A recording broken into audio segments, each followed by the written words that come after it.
Nessa aula, nós vamos tratar de um assunto bem interessante em SQL, que são os pivô. Pivô é um recurso de você transformar linhas em colunas. Normalmente, as consultas que a gente faz, a gente retorna linhas, né? E essas linhas, elas vêm com os dados da mesma forma que elas estão inseridas no banco, ou seja, uma orientação ali por registro, por linha. Mas há situações em que você precisa inverter isso. Você precisa, às vezes, agrupar dados de linha e transformar isso em colunas, formando, então, aquilo que a gente chama de pivô. Eu já deixei aqui os exemplos prontos, porque são exemplos mais extensos, né? Então a gente vai focar no entendimento deles. Então, dê uma olhada para essa consulta que nós temos aqui. Estou me referindo aqui à tabela financeira, pedindo para ele mostrar para mim 4 colunas. Tá? Na primeira coluna, eu vou extrair o mês do campo data. E na segunda coluna eu vou extrair o ano do campo data. Então eu estou usando aqui duas funções, a função month e a função year, para pegar o mês e o ano. Então, beleza.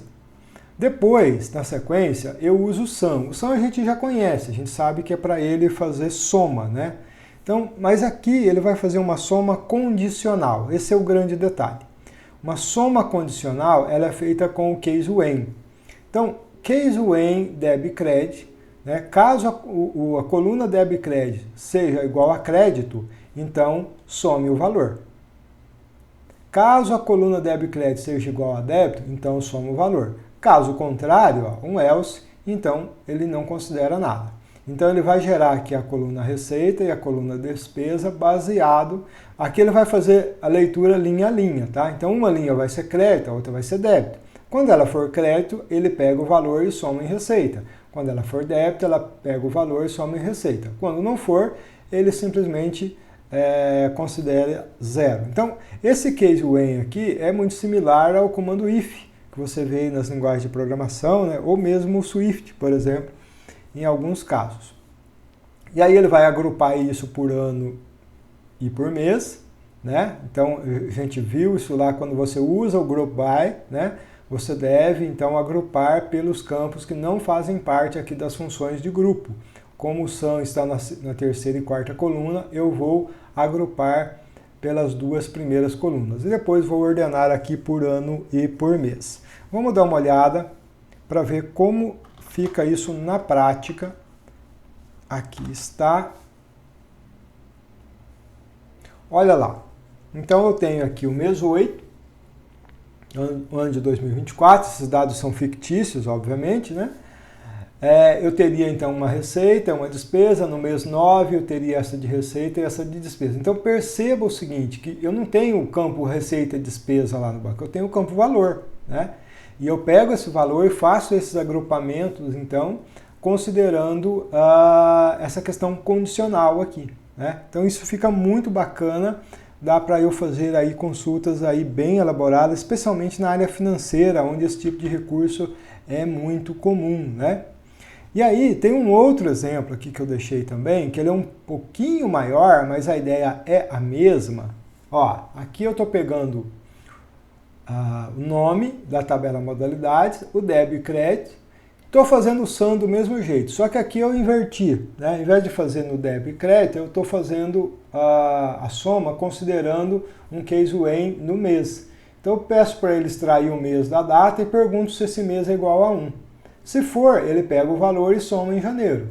Se for igual a 2, ele pega o valor e soma em fevereiro. E assim por diante. É a mesma ideia, só que lá, nesse caso aqui, eu fiz considerando a coluna débito, crédito, né? E aqui eu estou considerando o mês da data. É importante você extrair apenas o mês, né? Para que você consiga agrupar. Como eu estou pegando dados de modalidades e de financeiro, eu preciso fazer aqui um inner join. Eu falei que a gente voltaria a usá-lo, né? Então, ó, financeiro, inner join modalidades, né? E estou fazendo aqui o fator de igualdade lá para ele considerar apenas os campos que tenham a sua devida correlação. E depois estou agrupando da mesma forma, agrupando por nome e débito e crédito, que é o que eu tenho aqui na minha consulta fora da função de grupo. Então, este exemplo aqui, ó, é um exemplo bem interessante também, né? E ele vai fazer basicamente a mesma coisa que a consulta anterior, só que agora tendo essa orientação por mês, né? Vamos dar uma olhada? Vou executar aqui. Vamos lá. Olha só o resultado. Então eu tenho aqui, ó, operações em dinheiro, né? O que eu paguei, né? O que é débito em dinheiro, e aí em cada mês, no mês de agosto, setembro, né? O que eu recebi, ó, crédito em dinheiro, né? Para cada mês, só teve lá no mês de outubro, cartão de crédito e assim por diante. Então eu tenho aqui uma planilha financeira de uma qualidade extraordinária, né? Isso aqui seria muito bacana para você montar aí um dashboard financeiro, por exemplo, né? Onde você precisa ter uma visão global aí de todos os meses do ano, por modalidades, né? Por operações. Então ficaria assim muito bacana de você fazer isso utilizando essas consultas condicionais, né? Utilizando ali o case when. Então fica aí este exemplo. É relativamente simples, embora tenha ficado um pouco mais extensa, mas na prática não tem nada de excepcional, né? Apenas a gente implementa aqui esse recurso condicional. Lembre-se que esse case when está dentro de um sum. Então, na verdade, ele está fazendo soma. Ele está somando o valor. Né? O único detalhe é que ele vai somar esse valor em alguns casos, em outros não. Nos outros casos ele vai somar zero. Né? Então, se o valor já tinha 100, vai continuar 100, não vai acrescentar nada. Né? Então isso é bem interessante quando você precisa fazer esses cálculos condicionais. Né? E para finalizar, eu falei lá atrás que a gente iria ver um exemplo como uma alternativa ao Union. Lembra quando nós usamos lá o Union, que eu mostrei que em alguns casos, especialmente no caso dos estados, né, que seria muitos, e aí ficaria realmente aquele código muito extenso, né, muito verboso ali, então a gente viria um exemplo. E a gente vai ver aqui, tá? Então eu deixei aqui já pronto também, deixei aqui pronto esse exemplo aqui, que a gente vai, até coloquei aqui que ele seria como alternativa ao Union. Na verdade, esse código aqui faz exatamente aquilo que eu propus lá no Union, só que lá eu dei exemplo, acho que com 3 estados. Esse aqui faz com todos, tá? Ele é um pouquinho mais, aparentemente mais complexo, mas na verdade nem é tanto. O que acontece aqui é o seguinte, nós estamos usando aqui, além de uma subconsulta, que a gente já viu na aula passada, nós temos aqui o uso de uma CTE. Uma CTE é uma Common Table Expression, né, que seria uma espécie de uma tabela temporária. Tá? Então, basicamente é o seguinte, ó, aqui eu tenho uma subconsulta. Essa subconsulta ela vai gerar, obviamente, um resultado. Esse resultado vai gerar uma tabela. Tá? Então, quando eu uso o if, né, eu estou gerando então essa CTE. Então, essa subconsulta vai se transferir para cá. Depois, aqui embaixo, eu faço outra consulta, tá vendo? E aí, eu uso essa tabela temporária como referência, tá? Então, é bem interessante esse caso. Mas vamos pensar de maneira isolada primeiro. O que essa subconsulta faz? Olha só, essa subconsulta ela vai pegar a cidade UF, a população de 2022, e aí ela implementa essa linha aqui, ó, que é uma linha importante. Essa linha vai usar essa função RollNumberOver, tá? Essa RollNumberOver, ela vai fazer o seguinte. Internamente, ela vai particionar os resultados por estado e vai ordenar pela população. E ela vai gerar, essa RollNumber, ela vai gerar um número de linha para cada resultado, tá? Vamos entender isso melhor. Deixa eu executar só ela lá no banco. Vamos executar apenas ela. Beleza, lá está. Então dê uma olhada aqui, que vai acontecer o seguinte. Ó, ele pegou então, primeiro ele separou os estados. Ele pegou primeiro só o Acre, tá? Só o estado do Acre. Ordenou pela população, ó, tá vendo? De cima para baixo, ó. E gerou um número, tá vendo? Esse RN aqui, ó. Então esse RollNumberOver, ele faz todo esse processo para gerar um número. Só Só que ele gera esse número, essa sequência, né, esse número sequencial, considerando isso. Primeiro ele agrupa o estado, depois ordena dentro desse estado a população. Então eu tenho aqui o estado do Acre, a população do maior para o menor. Depois, ó, o estado de Alagoas, ó, a população do maior para o menor. E aí tá vendo que ele começa uma nova contagem. Para cada estado, ó, ele começa, ó, uma nova contagem.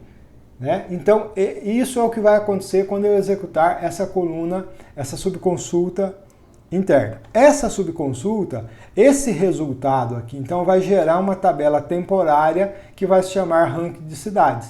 Então, esse WIF vai capturar essa subconsulta, vai capturar o resultado dela com esses dados e vai gerar uma tabela temporária. Então, é como se eu tivesse agora lá no banco uma tabela exatamente igual essa aqui, ó, com os dados separados por estado, ordenado por população e com um número sequencial, começando de 1, estado por estado.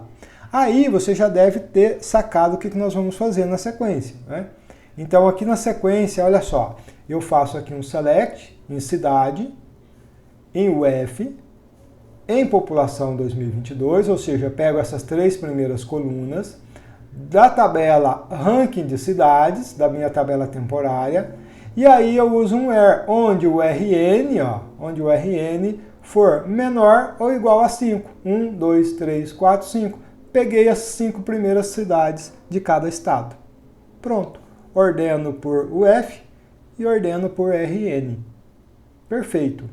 Aquilo que nós teríamos que fazer com aquele monte de consultas com Union, nós vamos fazer com uma consulta só. Vamos executar ela agora como um todo. E lá está. Ó, 1, 2, 3, 4, 5. 1, 2, 3, 4, 5. E assim por diante. Temos as 5 primeiras cidades de cada estado. Olha que bacana isso aqui. Isso aqui você pode aplicar por uma variedade de coisas, né? E aí o número aqui é indiferente, pode ser 5, pode ser 10, pode ser 20, enfim, do jeito que você quiser. Portanto, esta é uma consulta extremamente valiosa, né? Estratégica e que explora bem aí essa questão da subconsulta, né? Dessa CTE, que é bem interessante, quando você precisar você pode fazer isso, né? Cria uma tabela temporária, depois acessa essa tabela temporária, relaciona ela se for preciso, ela é uma tabela como qualquer outra, né? Vai ser, obviamente, pelo menos com os comandos essenciais ali você vai poder usar normalmente. E aí você pode criar aí resultados bem interessantes usando CTE, usando também esse recurso aqui de gerar uma sequência, né, um número sequencial utilizando esse row number, ok? Então,